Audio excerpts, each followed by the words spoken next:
ಪ್ರಕೃತಿಗಲ್ಲದೆ ಅನಂತ ಇರುವಂಥದ್ದೇ ಅತ್ಯಂತ ದೊಡ್ಡ ಶಕ್ತಿ ಅಂತಂದರೆ ಯುವ ಶಕ್ತಿ. ನಮ್ಮ ಈ ಒಂದು ಶಕ್ತಿಯನ್ನು ಸರಿಯಾದ ರೀತಿಯಲ್ಲಿ ಸರಿಯಾದ ಮಾರ್ಗದಲ್ಲಿ ಬಳಸಿಕೊಂಡು ಮುಂದೆ ಹೋಗೋಣ. ವಿನಯವನ್ನು ಯಾವಾಗಲೂ ಮರಿಬೇಡಿ. ಗುರು ಹಿರಿಯರಿಗೆ ಯಾವಾಗಲೂ ಮನೆಯಿಂದಲೇ ರೂಢಿಸಿಕೊಳ್ಳಿ. ವಿನಯವನ್ನು ಮನೆಯಿಂದಲೇ ರೂಢಿಸಿಕೊಳ್ಳಿ.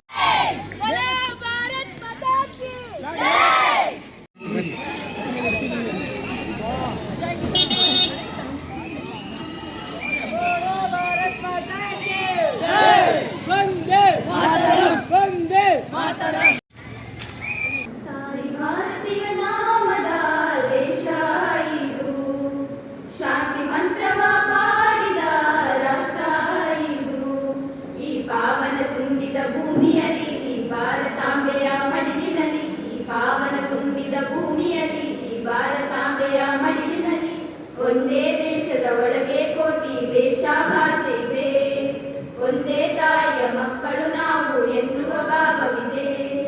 ತಾಯಿ ಭಾರತೀಯ ನಾಮದ ದೇಶ ಇದು, ಶಾಂತಿ ಮಂತ್ರವ ಪಾಡಿದ ರಾಷ್ಟ್ರ ಇದು.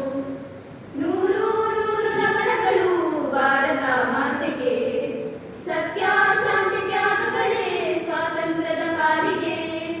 ಭರವಸೆಯಲ್ಲಿ ನಲಿಯುವ ನಾವು ಮಾತೆಯ ಮಡಿಲಿನಲ್ಲಿ, ಬಯಸುವ ಪ್ರತಿ ನಿಮಿಷಕ್ಕೂ ಸ್ಫೂರ್ತಿ ಪಾವನ ಭೂಮಿಯಲ್ಲಿ.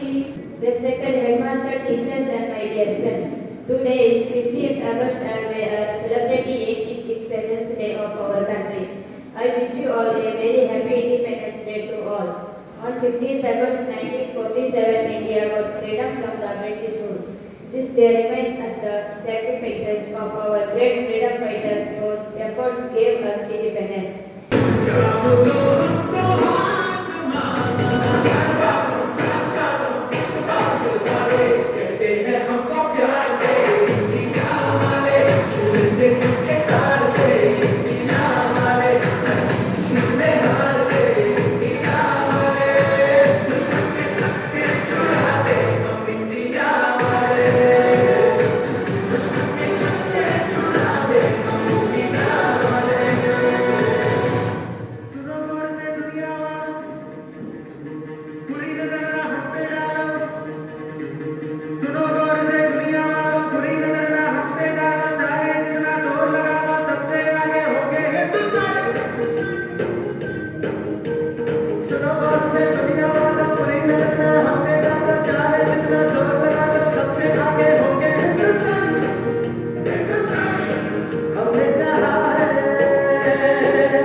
ಅನೇಕ ಸ್ವಾತಂತ್ರ್ಯ ಹೋರಾಟಗಾರರು ತಮ್ಮ ಜೀವನವನ್ನು ದೇಶಕ್ಕಾಗಿ ಅರ್ಪಿಸಿದರು.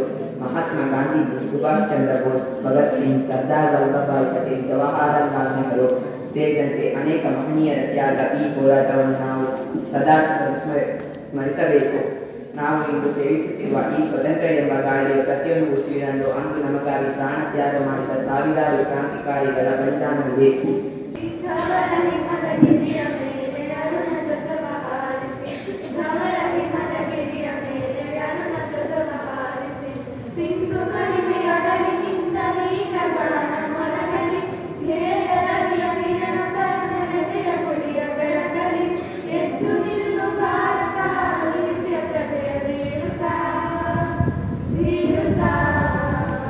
ಧವಳ ಹಿಮದ ಗಿರಿಯ ಮೇಲೆ ಅರುಣ ಧ್ವಜವ ಹಾರಿಸಿ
For us, freedom means the liberty to learn, to innovate, and to express ourselves.